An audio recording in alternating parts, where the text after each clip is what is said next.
रोहन नाम का एक मेरा दोस्त था। उसकी तुरंत ही नौकरी लगी थी और उसकी पोस्टिंग मेरे ही गांव में हुई थी। गांव से थोड़ी ही दूर पर एक बहुत बड़ा और पुराना घर था जो कि बहुत साल से बंद पड़ा था। रोहन ने किराए पर रहने के लिए वो घर ले लिया और आराम से अपनी नौकरी करने लगा। कुछ समय बाद कुछ ऐसा हुआ, एक रात जब वह सो रहा था तो उसे एक अजीब सी आवाज़ सुनाई दिया जो किसी जानवर की आवाज़ की तरह था। शुरुआत में तो रोहन उस आवाज़ पर ज़्यादा ध्यान नहीं दिया, लेकिन फिर दूसरे दिन भी उसे वही आवाज़ दोबारा सुनाई देने लगा। फिर वो सोचने लगा कि इस घर में कोई भूत है जो मुझे डराने की कोशिश कर रहा है। और रोहन भूत प्रेत को नहीं मानता था, इसलिए वो आराम से सो गया। कुछ समय बाद जब वो रोहन की नींद खुली तो सामने एक डरावना काला साया दिखाई दिया। रोहन इसके पहले कुछ करता वो खुद बेहोश होकर गिर गया। कुछ घंटे बाद जब उसे होश आया तो भागकर उस घर के मालिक के पास गया और सारी घटना के बारे में बताया।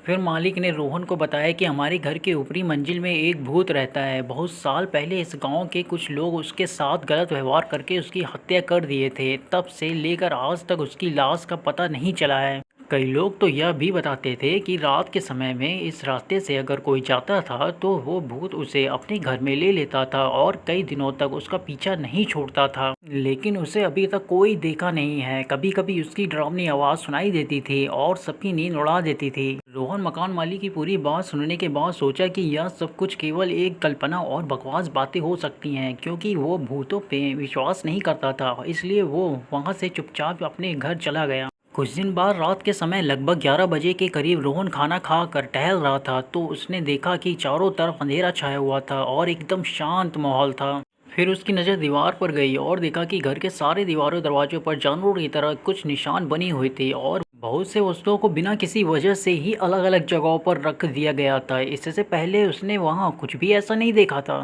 फिर एक रात कुछ ऐसा हुआ कि उसकी रूह कांप गई। रोहन अपने घर में अकेले सो रहा था, तब उसे एक डरावनी सी आवाज़ सुनाई दिया। रोहन नींद से उठ गया और इधर उधर देखने लगा कि कौन है जो इतनी डरावनी आवाज़ निकाल रहा है, लेकिन कहीं से भी कोई दिखाई नहीं दिया और थोड़ी ही देर में वो आवाज़ बार बार सुनाई देने लगी। जल्दी से रोहन अपने कमरे की लाइट जलाया तो देखा कि एक बहुत ही भयानक और डरावनी दृश्य उसके सामने खड़ा है और उसे घूर रहा है। अब रोहन डर के मारे थर थर कांपने लगा और उसकी आवाज़ भी नहीं निकल रही थी। फिर उसने मन में ही सोचा कि मैं अपने सपनों में भी नहीं सोच सकता था कि मेरे साथ कभी भी कुछ ऐसा होगा। हे भगवान, अब आप ही मेरी कुछ मदद करिए। उसने देखा कि कमरे के बीच में एक आदमी खड़ा है जिसका शरीर काफ़ी लंबा और डरावना था। दूध की तरह उजले और लहराते बाल थे और दोनों आंखें खून से लथपथ थी। वह भूत को डरावने रूप में अचानक अपने सामने देखकर उसकी हालत खराब हो गई थी। रोहन ऐसा भयानक और डरावना भूत अपनी जिंदगी में कभी पहले नहीं देखा था। जैसे तैसे करके वह उस घर से भागा। खैर, उस घर से निकलने के बाद उसे ऐसा लगने लगा था कि वह सारी रात उस घर में वो अकेले नहीं था, उसके साथ शायद कोई भूत था। उसने बार बार पीछे मुड़कर देखा लेकिन कुछ नहीं था। लेकिन कुछ देर बाद फिर से सोचने लगा कहीं ये मेरा भ्रम तो नहीं है, और उसके दिमाग में भूतों और अद्भुत चीज़ों की तस्वीरें आने लगी। सच्चाई जानने के लिए उसने दोबारा उस कमरे में जाने का फैसला किया, लेकिन इस बार उसने अपनी दोस्त को साथ लेकर गया। दोनों फिर से उस घर में पहुंचे और उन्होंने कमरे की लाइट चालू कर दी। इस बार उन्हें घर में पहले से भी ज़्यादा डरावना दृश्य दिखाई दिया। दीवारें के चारों तरफ लिखे हुए कुछ शब्द और तस्वीरें थीं जो उन्हें अजीब लग रही थी। फिर उन्हें घर के एक कोने में बहुत बड़ा लोहे का बना हुआ एक डिब्बा दिखा।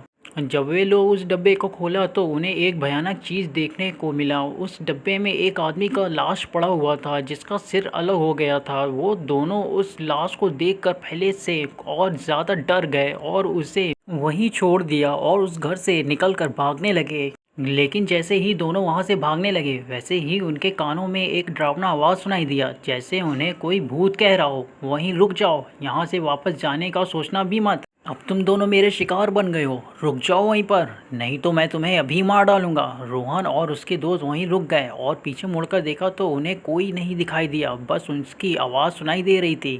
फिर क्या था, वो लोग एक दूसरे का हाथ पकड़कर वहां से भागते हुए उस घर से दूर रुके। थोड़ी ही देर में सुबह हो गई। दोनों दोस्त गांव में गए और डरते हुए उन्होंने अपनी घटना सारे गांव वालों से बताया और उन लोगों को सावधान कराया कि गलती से भी कोई इस घर में ना जाए। हम लोग तो जैसे तैसे करके वहाँ से भाग गए, लेकिन अब दोबारा कोई वहाँ गया तो शायद वो जिंदा वापस ना आए।